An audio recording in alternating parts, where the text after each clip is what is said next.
Hello बच्चों, let's see the question. The question says the coefficient of x raised to the power n in the expansion of 1 plus x whole raised to power 2 divided by 1 minus x whole raised to power 3 is option A n square plus 2n plus 1, option B 2n square plus n plus 1, option C 2n square minus 2n plus 1, option D n square plus 2n plus 2।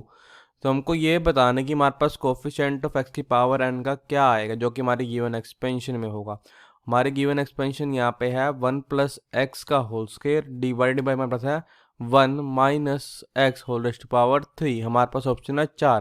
हमने बताना उनमें से हमारा कौन सा option correct है। Firstly I will tell you कि concept और एक ही कॉन्सेप्ट आपकी हेल्प करेगा इस क्वेश्चन को सॉल्व करने में। तो फर्स्ट की कॉन्सेप्ट है हमारे पास कि 1 प्लस एक्स, इसके कंप्लीट का जो स्केयर है ये हमारा इक्वल होता है 1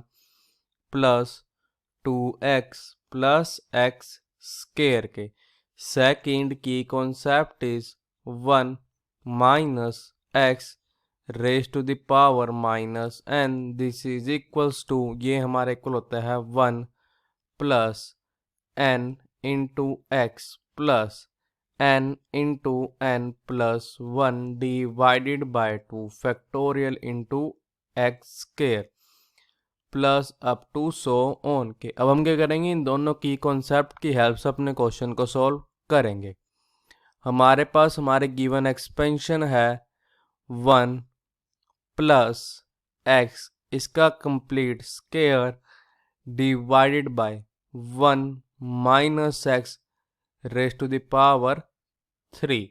दिस इज इक्वल टू हमारे इक्वल हो जाएगा 1 प्लस एक्स, इसके कंप्लीट का हो जाएगा स्केयर इनटू हमारे पास यहाँ पे क्या आ जाएगा 1 माइनस एक्स, इसकी पावर पे आ जाएगी हमारे पास -3। दिस इज इक्वल्स टू, हमारे से इक्वल हो जाएगा 1 प्लस एक्स का कंप्लीट स्केयर जो है ये हमारे इक्वल होता है 1 plus 2x plus x square तो यहाँ पे आ जाएगा 1 माइनस एक्स, इसके ऊपर होल पावर क्या आ जाएगी -3। अब हम क्या करेंगे, अपने सेकेंड कॉन्सेप्ट का यूज़ करेंगे। हमारे पास यहाँ पे क्या आ जाएगा, दिस इम्प्लाइज दैट कि 1 प्लस एक्स, इसके कंप्लीट का square divided by 1 minus x, इसके ऊपर होल पावर क्या आ जाएगी 3। दिस इज इक्वल टू, हमारा इक्वल हो जाएगा 1 plus 2x plus x square into, अगर अपने की कॉन्सेप्ट का यूज़ करें हमारे पास 1 minus x whole raised to the power -3 हमारे इक्वल होगा 1 plus 3 into x mean 3x plus 3 into 3 plus 1 means 4 divided by 2 factorial into क्या आ जाएगा एक्स के up to so on plus यहाँ पे क्या आ जाएगा 3 into 3 plus 1 means 4 up to so on यहाँ पे आ जाएगा 3 प्लस n माइनस 3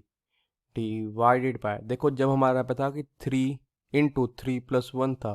तो हमारे पास एक्स स्केयर आया था। तो जब हमारे पे होगा यहाँ पे कि 3 प्लस हमारे यहाँ पे क्या होगा n-3, तो एक्स की पावर हमारे पास आ जाएगी n-2 एंड डिवाइड में रहेगा n-2 का फैक्टोरियल प्लस यहाँ पे आएगा 3 into 3 plus 1 means 4 up to so on 3 plus n-2 divided यहाँ पे हो जाएगा यहाँ पे n-1 का फैक्टोरियल इंटू आ जाएगा x raise to the power n-1 plus हमारा फिर आ जाएगा 3 into 4 up to so on 3 plus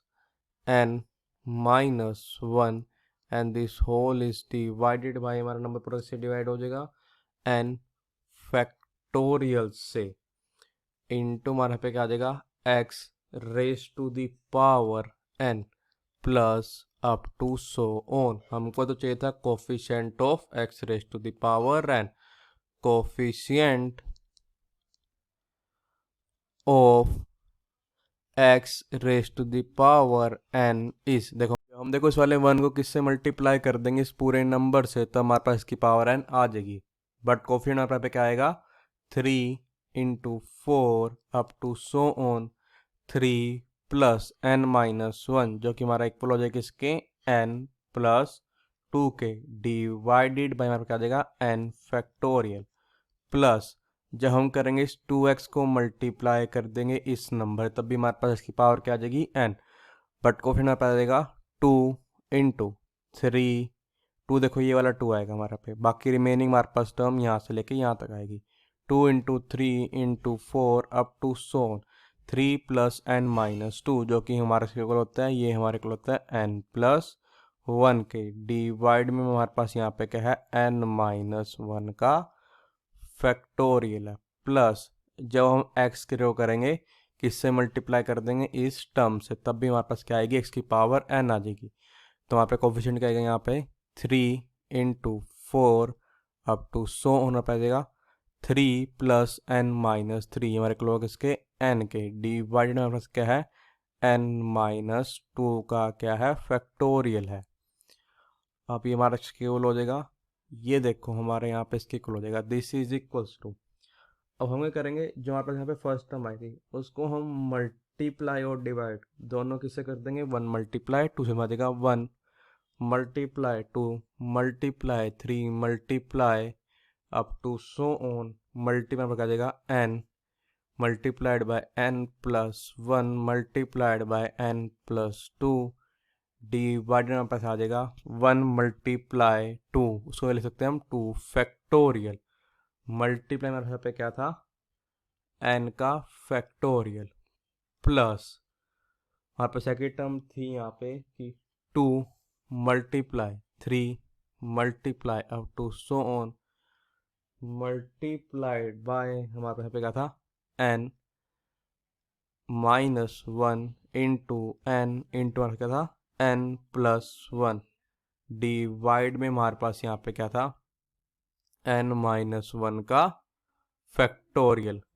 plus फिर हम करें यहाँ पे थर्ड टर्म है इसको भी मल्टीप्लाई एंड डिवाइड कैसे कर देंगे 1 × 2 से आ जाएगा 1 × 2 multiply 3 multiply up to so on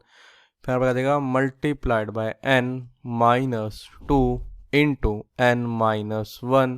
into हमारे पास क्या जाएगा n डिवाइडेड बाय, देखो हम यहाँ क्या कर सकते हैं 1 × 2 क्या ले सकते हैं हम यहाँ पे 2 फैक्टोरियल इंटू हमारे पे क्या आ जाएगा n माइनस 2 का फैक्टोरियल जो हमारे पास यहाँ पे ऑलरेडी था। This is equals to 1 × 2 × 3 up to so on, यहाँ वाले टर्म ये हमारे इक्वल हो जाएगी, ये हमारे इक्वल हो जाएगी n फैक्टोरियल के ऊपर आ जाएगा n factorial into n plus 1 into n plus 2 divided हमारे पास यहाँ पे है 2 फैक्टोरियल मीन्स 2 इंटू हमारे पास यहाँ पे क्या है n फैक्टोरियल, n फैक्टोरियल से हमारा n फैक्टोरियल क्या हो जाएगा कैंसिल। फिर देखो यहाँ पे हमारे पास क्या लिखा है 2, इसको अगर हम 1 से मल्टीप्लाई कर दें कोई भी फर्क नहीं पड़ेगा 1 × 2 multiply 3 up to so on n minus 1 ये हमारे इक्वल हो जाएगा, ये हमारे इक्वल हो जाएगा n माइनस 1 के फैक्टोरियल के इंटू पर देगा n into n plus 1 divided हमारा यहाँ पे है n माइनस 1 का फैक्टोरियल, n माइनस 1 के फैक्टोरियल से हमारा n माइनस 1 का फैक्टोरियल हो जाएगा कैंसर प्लस फिर देखो 1 × 2 × 3 up to so on n minus 2 से क्या लिख सकते हैं हम n माइनस 2 का फैक्टोरियल इंटू हो जाएगा n minus 1 into n and ये हमारा पूरा किससे डिवाइड हो रहा है, हमारा डिवाइड हो रहा है 2 factorial means 2 into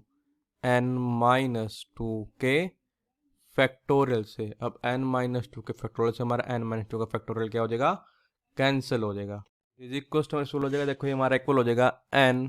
plus 1 into n plus 2 divided by 2 plus n into n plus 1 plus n minus 1 into n and this is divided by 2, this is equals to आप यहाँ पे एलसीएम क्या आ जाएगा 2 n plus 1 into n plus 2 plus 2 into n into n plus 1 plus n minus 1 into क्या आ जाएगा n, this is equals to n multiply n means n square, फिर हम करेंगे जब n को इससे मल्टीप्लाई करना पड़ेगा 2n, और जब हम इस वाले 1 को इससे मल्टीप्लाई करना पड़ेगा n, तो ओवरऑल यहाँ पे क्या आ जाएगा प्लस का 3n, प्लस यहाँ पे क्या बचा, यहाँ पे 1 multiply 2 means 2, plus 2 multiply n हो जाएगा 2n का स्केयर, फिर 2 मल्टीप्लाई n होगा और n हमारे किसी मल्टीप्लाई होगा 1 से, तो हमारे पास आ जाएगा पॉजिटिव का 2n plus n multiply n means n square, n multiply करेंगे -1 से बचेगा माइनस का n, and this whole is divided by 2, this is equals to n square plus 2n square means 3n square, 3n square plus n square में पड़ जाएगा 4n का square, 3n plus 2n means 5n, 5n minus n means हमारे पास जाएगा plus का 4n plus का 2 divided by 2, this is equals to हो जाएगा 4n square divided by 2 means 2n square plus 4n divided by 2 means 2n plus 2 divided by 2 means, इसका मतलब है कि जो हमारा ऑप्शन सी है ये हमारा करेक्ट ऑप्शन है। So the final answer is option C is correct option. I hope you understood it well. All the best. Thank you.